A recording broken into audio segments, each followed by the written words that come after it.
Fala, doutor!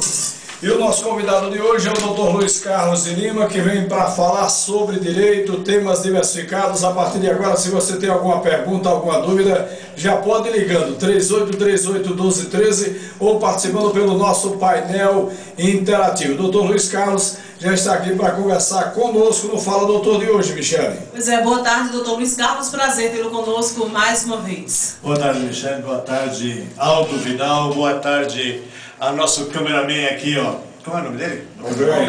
Alberes, muito bem. Boa tarde à mesa, boa tarde aos ouvintes da Rádio Pajão, prazer estar com você novamente. Doutor Luiz Carlos, no caso de uma pessoa que dá entrada na aposentadoria e o seu pedido vem indeferido, como é que ela deve proceder? Ou ela deve procurar a agência do INSS uma outra vez? Já deve logo procurar um advogado? Vai à justiça? O que é que essa pessoa deve fazer? Essa é uma questão muito interessante, né? Porque acontece muito aqui no área nossa, que a gente tem muitos agricultores, né? Então existe muito pedido de aposentadoria especial, né? Não tantos por aposentadoria por idade, por tempo de serviço, mas por idade. E a maioria das vezes, a maioria das vezes é concedido, né? Mas existem os casos em que é indeferido o pedido por uma questão ou outra. O técnico acha por bem que não condiz com os requisitos, com os pré-requisitos do INSS e é indeferido, né? Aí o que acontece? Quando é indeferido, a pessoa tem duas opções. Ou ela recorre no próprio INSS e tenta fazer um recurso para a segunda instância em Recife para decidir sobre a situação. Não, eu como advogado não vejo isso como interessante. Ou então ela pode tentar mais uma vez, ou então ela pode também procurar um advogado e através do advogado. Até é bom ela procurar um advogado, por quê? Porque vai dizer realmente o que houve, se não são previstos os requisitos, porque a gente vê de uma outra forma a situação, né? A gente pega uma cópia do processo e vê realmente por que foi indeferido, se realmente há possibilidade ou não de ganhar. O advogado nunca deve enganar o cliente, ele tem que falar realmente com o cliente se há possibilidade ou não de realmente ganhar o processo, de realmente ser concedido aquele benefício. Se tiver chance, o advogado deve falar. Se não tiver chance, também o advogado deve falar que não existe chance. Mas as possibilidades são essas. No normal, o certo é procurar um advogado. O advogado decide se é melhor recorrer administrativamente pelo INSS ou então entrar com processo judicial.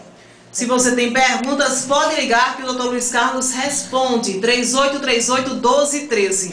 Dr. Luiz Carlos, existe alguma diferença entre o salário maternidade para a mulher rural e a mulher urbana? Não, na questão da diferença não existe não. O tempo é de 4 meses, que é concedido de acordo com a lei, tanto faz o rural como o urbano, a pessoa que trabalha registrado, né, em carteira registrada, tinha um seletista, o estatutário tem outra situação, né, tem estatutário que ganha até 6 meses, né, mas é questão de órgão para o qual ele trabalha, né, ela trabalha no caso, né, porque também está existindo já auxílio paternidade, né, já ganharam algumas situações dessa, mas em geral o auxílio maternidade tanto para a mulher rural como para a urbana é o mesmo, é 4 meses. Vamos para o telefone. Alô, boa tarde.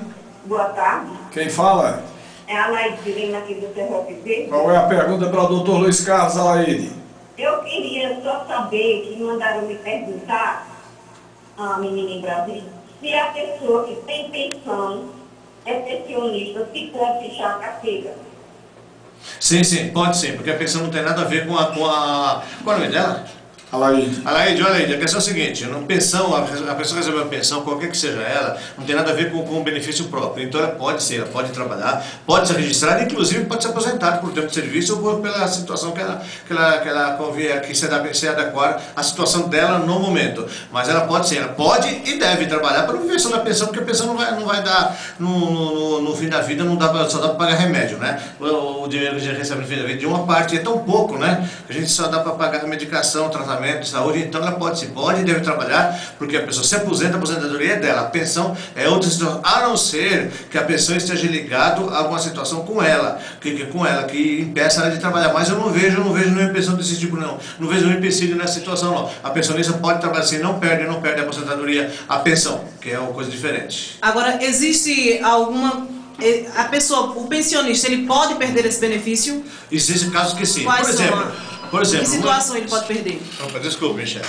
A questão é a seguinte, tem pensão que as pessoas muito pensam, por exemplo, o amparo social, o LOAS, todo mundo pensa que é uma aposentadoria, e não é uma aposentadoria, mas no caso não é uma pensão também. Então, na pensão por morte, por exemplo, ela não perde. Mas, por exemplo, se você tem uma situação igual eu já encontrei no meu escritório, a pessoa recebe já a aposentadoria do marido falecido, da esposa falecida, entendeu? Pega a própria aposentadoria, porque ela já tem 2 aposentadorias, ela e a pensão por morte. Por exemplo, se um familiar, um filho, por exemplo, pessoa vem a falecer e ela tem direito à pensão por morte, aí no caso não pega uma terceira aposentadoria. Ela tem que abdicar de uma ou de outra. A pensão por morte 2 vezes não paga. A aposentadoria, sim, você tem que ficar com uma aposentadoria e uma pensão por morte. Há muitos casos nessa situação em que a mulher ou o homem pega uma pensão por morte de um filho falecido, entendeu? E depois pega a pensão tenta a pensão do próprio marido ou esposa, no caso. E não dá direito, o INSS não dá direito, a lei não dá direito, não é a questão do INSS. A lei não dá direito, ela dá direito a pessoa só pode receber uma pensão. Então, na situação, sim. Então, se adequar no caso dessa senhora de Brasília,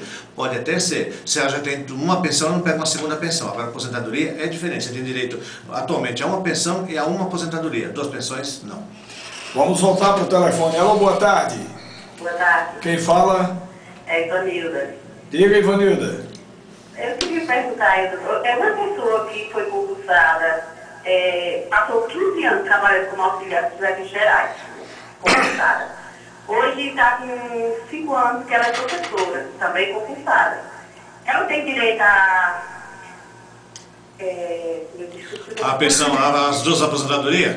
Não era essa aposentadoria porque foi preciso ela pedir a exoneração do carro, mas eu queria saber se ela tem a licença-prêmio.